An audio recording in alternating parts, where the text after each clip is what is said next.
There aren't many things in professional wrestling that are more effective than a good old-fashioned squash match. They're short, they're sharp, and they're a shock to the system, and they get the point hammered home nice and quickly. Much like this intro, actually. My name's Adam Nicholas, this is What Culture Wrestling, and these are the 10 greatest squash matches in wrestling history. Number 10, Brock Lesnar vs. Zach Gowen. At one point in his WWE career, Brock Lesnar was the most lethal man on this little blue and green football that we call Planet Earth. That is an undisputable fact.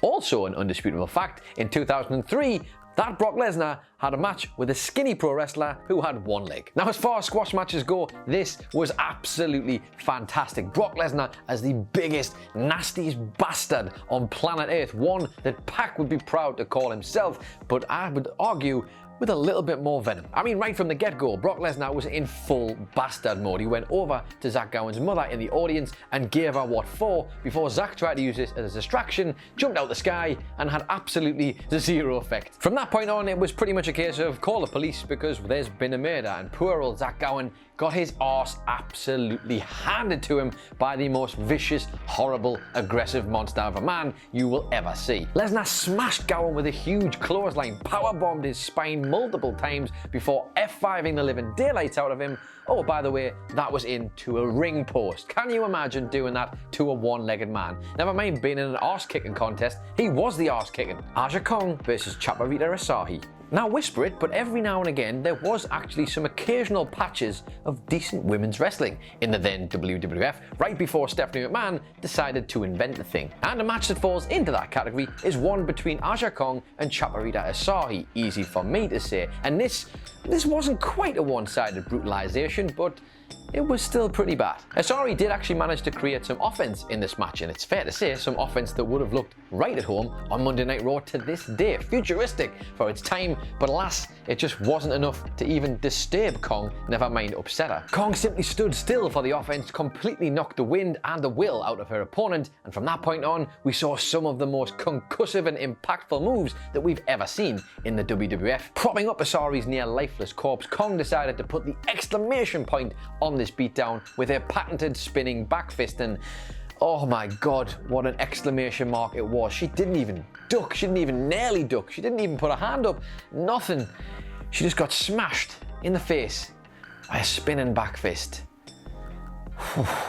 Number 8, the Beverly Brothers versus Bill Koby and Brett Tyler. Now, if you've ever watched a Beverly Brothers squash match, then you'll know that there's two things happen in these matches. They tend to be wonderful, and they tend to be grotesquely, disgustingly painful looking. For two men who really embody the 90s in both brightly coloured ring gear and this absolutely outrageously good wrestling theme, that kind of distracted from the fact that these two were just a sick pair of bastards. I mean, really, you just had to take one look at them. These were two big bastard bruisers. They looked like they were going to brutalize people. They looked like they could cause some real damage because they had the brawn to go with it. And not only that, but they were an absolute nightmare for enhancement talent, because imagine you wander in all skinny and wide-eyed and optimistic thinking you're going on an episode of TV, and then you walk in the ring with these two guys and I think it would change your mind entirely about being a wrestler. And this was all really epitomized in their finishing move, one of the most brutal tag team finishers ever seen in wrestling, full stop. The Shaker Heights Spike, and it's as bad as it sounds. With very little means or desire to even protect their opponents, they would launch them into the air towards the rafters before spiking them down directly on the floor, and even better,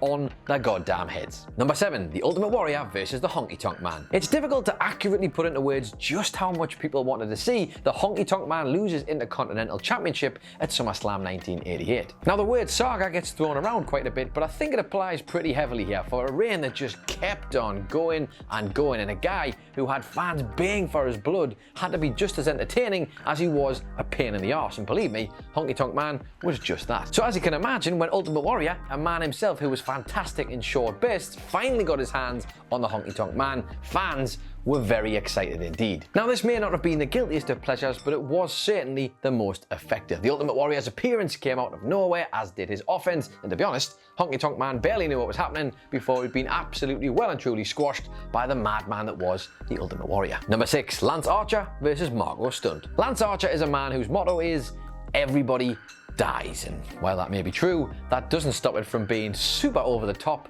but also really badass. So as you can imagine, when Archer was pitched to have a match against MARKO Stunt, Well, there was only one thing that was implied here, and it wasn't that Marko STUNT was going to go on and live a happy ever after. In every single iteration of these two ever meeting in any ring ever, in any universe, in any world, in any galaxy, whatever the hell you want to call it, the end result is Marko STUNT dies. Now, if we were applying logic to wrestling, this is a match that should never have been booked at all, and it was almost irresponsible to do so, but nevertheless, that's exactly what AEW did.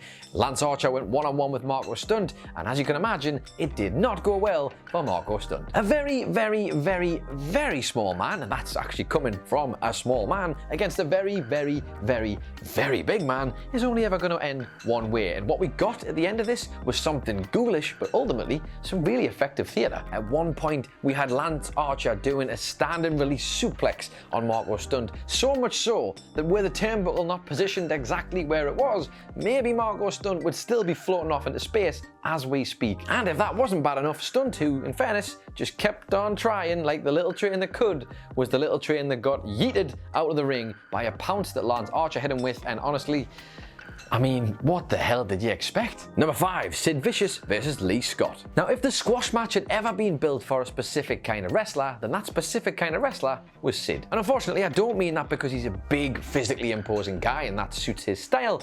What I mean is, the longer those matches went on, the worse Sid got. Unless he was in there, of course, with someone like Shawn Michaels, who turned that chicken shit into chicken salad. But this is where the real tricks of the trade came into play. You see, if in cinema the video editors are the heroes of the craft, then believe you me, in terms of wrestling, the squash match has saved many a career from being overexposed. Now you see, Sid may have had many weaknesses, but one weakness he did not have was his ability to beat up these tiny little pukes. And in fairness, he was hand-fed a bunch of them at the exact right time. And so, enter Lee Scott, just one of a very long list of wrestlers who got absolutely annihilated during Sid's awesome first wave. The plucky, optimistic jobber chucked an onslaught of attacks at Sid, but to no avail really. In fact, he ended up countering pretty much all of them, and from that point, it was all about Sid and all about the pain that was to come. Or how the pain came. Sid turned the jobber inside out with an absolutely furious lariat, almost putting his head directly up his arse on the spin before picking him up and throwing him out of the ring like an empty goddamn tracksuit. He may not have been able to wrestle 30-minute classics, but he didn't need to. This, in the words of modern day Vince McMahon, was good shit. Number 4, the Steiner brothers versus Cactus Jack Manson and Rick Fargo. Greatness is a funny old word, isn't it? There's so many other words you could use as a synonym for it, and maybe in this particular scenario, if we were to apply reckless and dangerous as synonyms, then I think we could arguably say that this match was full of greatness. You see, Rick Steiner is a hard-as-nails wrecking machine, emphasis on the word wrecking, because against Mick Foley, he boxed his ears in with the Steiner line, and then when Foley had the audacity to even try and hit him back, he slapped the absolute piss straight out of him. And I'm not just talking any old slap, I mean a slap so hard that you feel like you feel it on your face, and you're checking yourself in the mirror to make sure you haven't got a red handprint across your head. Now, it wasn't unfamiliar to see a Steiner Brothers squash that was brisk and one-sided, but this wasn't quite that. This just felt like it was a lot more painful than the usual level of pain that these two inflict, and that was summarized by Rick Fargo taking an absolute pasting at the hands of Scott Steiner. I mean, to really hammer this home in terms of how bad and how painful this match actually was, Mick Foley, in his autobiography Have a Nice Day, said that amongst all of the things that have happened to him in his career, this is a man who's had his ear fallen off, this is a man who's had barbed wire on his whole body pretty much, a man who's fallen off the top of a Hell in a Cell through a commentary desk, said this was amongst the most painful matches he's ever been a part of. Number 3, KOKO WARE versus the Masked Patriot. Now, to this actual day, it's still sort of unclear why KOKO WARE had it in for the masked jobber so bad, but he did, and my word, did he make it clear. Now, as you can imagine, because this is indeed the wrestling industry and a bunch of chitter-chatter backstage led to rumours and theories as to what this might have been about. Was it the fact that the Patriot put him in the corner, the less experienced man, and he didn't like it? Or was it the fact that maybe he'd overheard a racial slur backstage? Again, no confirmation on either of these things, but when you see the reaction, it must have been something pretty bad. Now, as the two go into the corner, all things look fairly normal, but there's a very distinct moment where the body language and demeanour of KOKO completely changes. punches. They burst out of the corner, and in a fury, he starts smashing the breadth of the Patriot's back with everything that he's got. Now, while it is of course stiff and rough and hard to watch, they are still working with each other. There's still a desire to kind of maintain a level of professionalism, but there's this strong feeling that there's a guy who really wants to step across the line, and he must be about as close as he possibly can be without going over the top. Although that said, he did almost completely take the Patriot's head off just moments later with one of the most lethal lariats that you're going to see. In fact, he hit him so hard that the Patriot is clearly out cold, but KOKO was not finished there. He needed to actually pick him up just so he could put him back down. This was followed by a bunch of shoot kicks to the back before Patriot was sent up for a brainbuster and quickly put back down. That was it. He was defeated. End of story, although KOKO did finish it off with a nice slap to the face.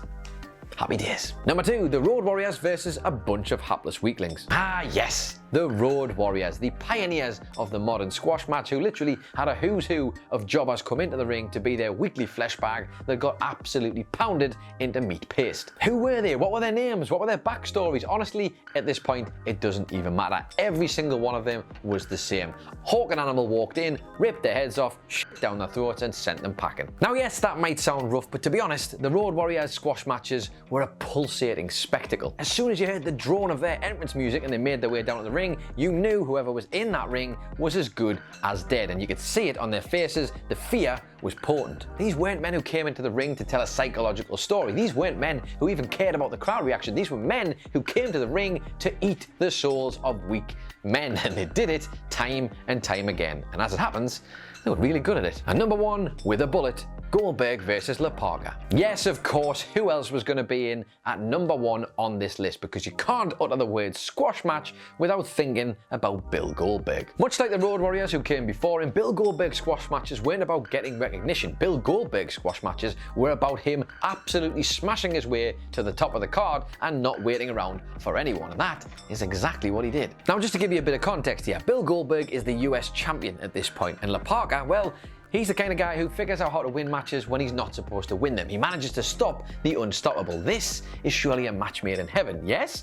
No. You see, La Parka decided to use his, shall we say, unscrupulous methods to defeat Goldberg, and he smashed him over the head with a steel chair. The only problem was, he wasn't expecting Bill Goldberg to completely and utterly no-sell it, because this is Goldberg. Nobody hurts Goldberg. He's unhurtable. Nevertheless, La Parka, thinking he'd done a good job, wandered away, strutting left, right and centre down the ring because he was so proud of his handiwork. Unfortunately, that was all about to change. La Parka wandered to one side of the ring, turned around and was absolutely split in half by one of the most furious spears Bill Goldberg has ever delivered. And the proof, as they say, is in the pudding. And the pudding in this case was, what were the fans going to react to this? And they went absolutely mental. Goldberg split a man in half on live television, and the legend of Bill Goldberg continued. So there you have it then. Those are the 10 greatest squash matches in wrestling history. But as always, there are many that didn't make the cut, and I'm sure there are many that you favour ahead of these ones. So let me know all of them in the comments down below. Don't forget to like and share. Hit the old subscribe button if you haven't already. You can find the original article for this piece at whatculture.com/WWE. That's by Michael Sidgwick. It's a bloody good read. Go and check that out. You can follow What Culture on Twitter at WhatCultureWWE. You can follow me on Twitter at It's Adam Nicholas, if that's indeed your thing, or maybe you just want some more videos, and if that's the case, there should be some just over here. I'm Adam Nicholas, this has been What Culture Wrestling, and I'll see you next time.